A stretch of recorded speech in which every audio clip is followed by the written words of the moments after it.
अजय जी, एक तरफ बीजेपी और कांग्रेस चुनावी ताल ठोक रहे हैं और आप पर आरोप ये लगाया जा रहा है आम आदमी पार्टी की तरफ से कि आप तो बी टीम बन गए हैं इस चुनाव में। आपका मकसद है बीजेपी को जिताना और आम आदमी पार्टी को सिर्फ हराना।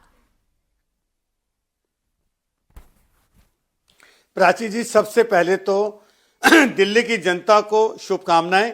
लोकतंत्र के पर्व का ऐलान हो गया 5 तारीख और 8 तारीख को दूध और पानी का पानी हो जाएगा। प्राची जी, जिस प्रकार मैंने देखी तू मैं भारतीय जनता पार्टी के प्रवक्ता और आम पार्टी की प्रवक्ता के बीच तू मैं चल रही थी। हम तू मैं नहीं करेंगे, ना हम आज शीश महल की बात करेंगे, ना राजभवन की बात करेंगे।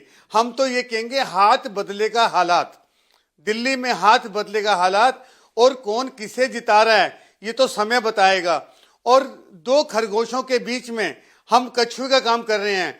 जिस प्रकार खरगोश और कछुए की रेस हुई, खरगोश सो गया था, उसी प्रकार कछुआ बनके हम जीतेंगे। दिल्ली की जनता बदलाव चाहती है। प्राची जी, दिल्ली में 7 सांसद भारतीय जनता पार्टी के हैं और दिल्ली में सरकार आम पार्टी की है। दोनों पार्टियों के से लोग परेशान हो चुके हैं, चाहे यमुना मैली हो, चाहे महिला सम्मान हो।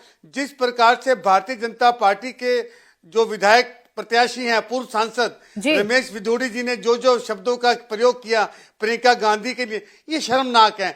हमें चुनाव लड़ना है। चुनाव, मैं पर्व की बात कर रहा हूँ प्राची जी, मैं निष्पक्ष, मैं बिना भूमिका के बात कर रहा हूँ। हमें अपनी जीवा से क्या शब्दों का प्रयोग करना है और कौन सी बात पकड़ी जाएगी। और चुनाव आयोग ने भी रमेश विधोड़ी को बोला है दोस्ती भी दिल्ली में देखी है, वो बात अलग है कि कछुए और खरगोश की जोड़ी 2024 के लोकसभा चुनाव में धड़ाम हो गई और बीजेपी का खरगोश दौड़ता हुआ 7 सीटों पर नजर आया। आप देखती हूँ कछुए की चाल आपकी कितना काम आती है। रजत जी, बताइए ना, कौन कछुआ कौन खरगोश इस राजनीति में, दिल्ली के दंगल में कौन कछुआ और कौन खरगोश आपको नजर आ रहा है? कौन विन लाइन को सबसे पहले छुएगा? प्राची जी, एक सेकंड, अजय जी मेरा नंबर है, थोड़ा वोटर को भी तो बोलने दीजिए। दिल्ली के वोटरों को सुनिए, आपको सुन के अच्छा लगेगा, कुछ तो नए आइडियाज आएंगे। हमारी महत्वाकांक्षा क्या है अपने नेताओं को लेकर।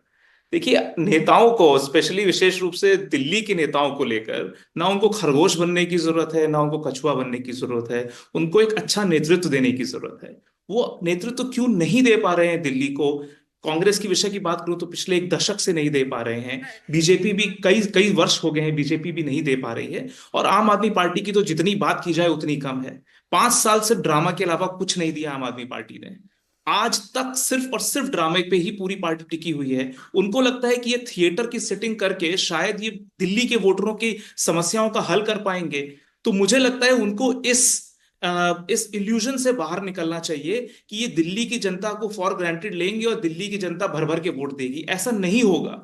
आप लोगों को इंश्योर करना होगा कि जो कोर मुद्दे हैं दिल्ली की जनता के, उन कोर मुद्दों पे आप बात करें।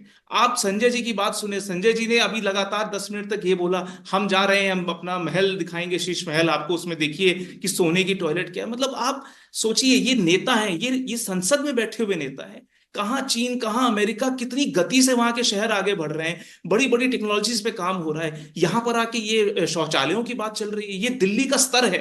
ये दिल्ली जो विजन लीडरशिप दे सकती है पूरे देश को, उसके नेता ये सब बातें करते हैं। ना इनको शर्म आती है, ना इनके आसपास के समर्थकों को शर्म आती कि नेताजी ऐसी बातें कर रहे हैं, तो नेताजी का पल्ला छोड़ के कम से कम कुछ भविष्य के लिए, भारत के उज्जवल भविष्य के लिए काम कर सकें। समस्या ये है lack of vision, lack of intent, lack of policy solutions. कोई भी चीज आम आदमी पार्टी के पास नहीं है। और मैं इसीलिए बीजेपी को यह आह्वान देना चाहता हूं कि आप प्रिंसिपल ऑपोजिशन पार्टी हैं, आप प्लीज व्हाइट पेपर पे काम करिए। सार्थक सॉल्यूशन क्या हो सकते हैं दिल्ली की समस्याओं को, और वोटर को मुखातिब होकर बोलिए कि देखिए हम एक रोड मैप लेकर आए हैं, हम सॉल्व करके दिखाएंगे। देखिए दिल्ली की जनता भर भर के भाजपा को समर्थन करेगी। चलिए, ठीक है।